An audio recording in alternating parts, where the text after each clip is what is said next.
So we're driving through this town right now. This happened last night. Look at all of this damage. All these trees are down. We have construction workers outside.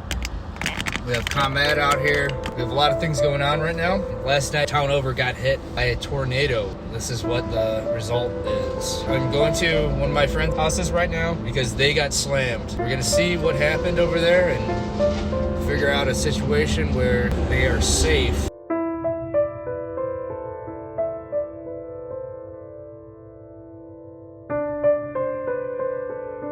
We have literally entered hell. Look at all of that over there. You see that?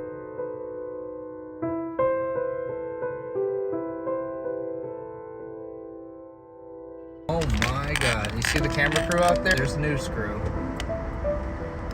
Check all of that out. That is just a mess from hell. That house is completely gone. Totaled. This is just a mess. No one was expecting any of this. And this is what the result is.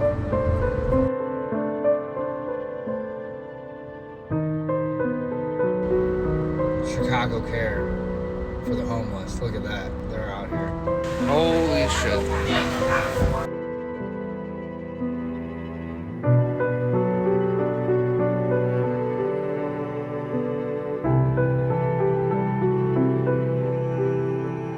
Back window blown out. We got a little fucked up last night. Not in a good way. But the good news is, I don't think there's anything good from this actually. Look at our tree. Man, last night there was like live wires hanging all over the place. Just chaos, just reigning supreme. The world is just burning down. We're watching like the world burn down, and there's like, you know, paramedics running back and forth. So check this out. Tree down in the driveway. I can't even get past it. I'm stuck. Ow! Yeah.